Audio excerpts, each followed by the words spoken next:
ലാലേട്ടൻ്റെ ചോദ്യത്തിന് മുന്നിൽ ഉത്തരം മുട്ടി ഉരുകി നിൽക്കുന്ന ഒരു ആര്യനെ നമ്മൾ പ്രൊമോയ്ക്കകത്ത് കണ്ടു. ഇന്നത്തെ എപ്പിസോഡിൻ്റെ പുതിയൊരു പ്രൊമോ വന്നിട്ടുണ്ട്. വീക്കിലി ടാസ്ക് കുളമാക്കിയവരെ ലാലേട്ടൻ ചോദ്യം ചെയ്യുന്നു. ആര്യൻ്റെ അടുത്ത് ചില ചോദ്യങ്ങൾ ലാലേട്ടൻ ചോദിക്കുന്നുണ്ട്. അതായത് ഇപ്പം ഞാനിത് കുളമാക്കി തരാം, ടാസ്ക് ഇപ്പം തന്നെ കുളമാക്കി തരാമെന്ന് ആര്യൻ ടാസ്ക് നടക്കുന്നതിൻ്റെ ഇടയിൽ പറഞ്ഞിരുന്നു. അതാണ് ലാലേട്ടൻ ചോദിച്ചത്. പക്ഷേ ആര്യൻ അത് എന്ത് ചെയ്ത് സമ്മതിക്കുന്നില്ല. ഇല്ല ലാലേട്ടൻ, ഞാൻ അങ്ങനെ പറഞ്ഞില്ല എന്ന് പറഞ്ഞു. അപ്പം തന്നെ ലാലേട്ടന് ദേഷ്യം വന്നു. ലാലേട്ടൻ ഗിയർ ഒന്ന് മാറ്റി മുഖത്തെ എക്സ്പ്രഷൻ ഒക്കെ ഒന്ന് മാറ്റി ഒന്ന് ദേഷ്യപ്പെട്ട് ലാലേട്ടൻ പറഞ്ഞില്ലെന്നെങ്ങാനും പറഞ്ഞാൽ എന്ന് ആര്യനോടൊന്ന് ചൂടാകുന്നു.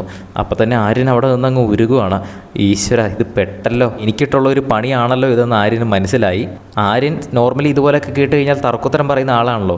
ഇത് ഒന്നും മിണ്ടാതെ ഒന്ന് ഭയന്ന് വിറച്ചാണ് ആര്യൻ അവിടെ നിൽക്കുന്നത് കണ്ടത്. എന്തായാലും ലാലേട്ടൻ ഇന്ന് വീക്കിലി ടാസ്ക് കുളമാക്കിയവരെ ലാലേട്ടൻ പൊക്കുന്നുണ്ട്.